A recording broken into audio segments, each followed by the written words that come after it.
The new normal. The very word new normal. It's totally in disregard to the definition of normal. Whenever you prefix or suffix the word normal with anything, new, old, whatever, it always comes out as abnormal. So, what's this talk about the new normal? It's very disturbing the way we are reacting to a disease. Agreed, the disease is highly contagious. Agreed that the entire world is worried about it. But then, do we have to contribute to the hype by adding a new term, the new normal? What's a new normal?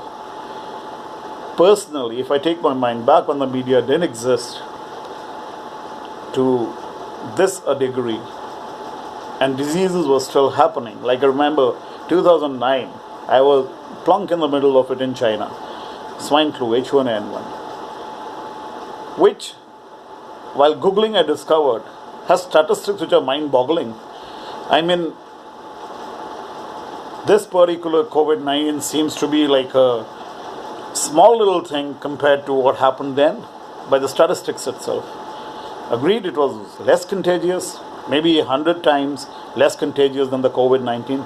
But then when you talk about fatalities, around 6.5 lakh, which is 650,000 fatalities happened across the world, spanning February, March 2009 till December 2009. What are we standing at today? About 250,000? 2.5 lakhs? The US itself, I mean, it was not an Asian localized kind of a disease, H1N1. The US at that point in time had 1.38 lakhs, 138,000 deaths itself. And today, if my figures are not incorrect, it stands at about 55,000, something like that. So, things didn't go as viral, the news that is, I'm not talking about the disease, the news didn't go so viral at that point in time. Was it the media, which was not so technologically blessed? Or was it the leadership was so calm and far-sighted that they could understand that the panic virus is going to be upsetting more people? Whatever. I don't feel really that it's the right time to raise these topics. Everybody is fighting it out to the best of the capabilities, and any kind of a comment out there would probably take the wind out of the sails. So no comment really there, but a point worth considering. I have a big objection to this term, the new normal. For whatever worth it is, at least I can share it with people, like-minded people who can understand the value of grandmother's, grandparents' advice when we were very young. I remember we used to be pushed outdoors and go and play out in the mud, and not be very obsessed about washing our hands each time we came back to the house. We were encouraged to sometimes eat with our hands, raw hands, and not wash everything with soap and stuff, before eating it. The whole point was that immunity works, our body immunity works on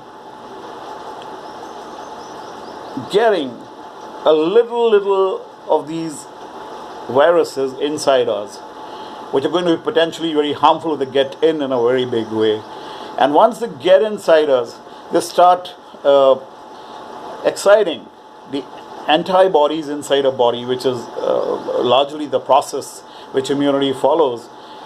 And thereby, when the antibodies are ready, they fight, they take over these viruses. And rightly so that there are trillions of viruses inside our body already, which includes that H1N1 swine flu as well, which has somehow, found its match in our soldiers, antibody soldiers inside our body, and they're fighting it out at the moment. It's like cold, it's like flu. So the bodies are developing. So by the new normal, trying to sanitize everything around us, trying to literally, keep an environment free of viruses and not let the antibodies develop inside us, is making us more vulnerable. I think the virologists and the immunologists are definitely going to back me up by this commonsensical kind of an approach which I'm following in this video. They will back it up scientifically, medically, that this is what it should be, and that's what our ancestors were doing, and were falling less sick than what we are today. So all this talk about new normal, trying to impose on us a lot of unnecessary blockages of those viruses coming in our bodies, developing antibodies, and thus making us more vulnerable. I mean, something like you're not used to water, from the tap, and you are on bottled water wherever you go. So obviously, the moment you take in even a spoonful of this so-called mineral water or bottled water outside of it, it's going to kick back. It's going to make you ill. So what about the immunity? My faith in science and medicine is very much there as far as treatment goes. But then healing. Before healing, our strength to fight things on our own. Where does the nature therapy go when we talk about the normal, the new normal, now, which is nothing but just trying to sanitize yourself every time you touch anything. Normal is, you've got to be social. Being social gives you a lot of relief mentally. It keeps your body enzymes flowing, which make you healthy. So when you hug your child, your near ones, your dear ones, you get a feeling of happiness. And that feeling of happiness makes you very healthy and immune. It builds your systems inside. Because when it comes to healing, the real healing is done by nature, and nature is us. We've been produced by nature, and our systems inside which work are nature. So ultimately it boils down to the mind over medicine, and belief. Belief, thereby, I mean the power of mind over biology.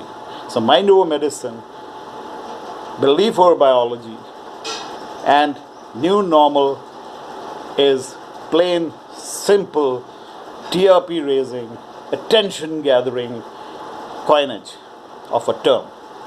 So I would say, yes, take precautions, but when things get under control, definitely find a way to make yourself immune. And there's only one way: to surrender yourself to the nature. Let these little viruses get inside the way nature has planned, and let those little viruses trigger your immunity inside, trigger your soldiers inside, excite your soldiers inside, so that this particular COVID-19 becomes just like what the swine flu was. So, with all my love,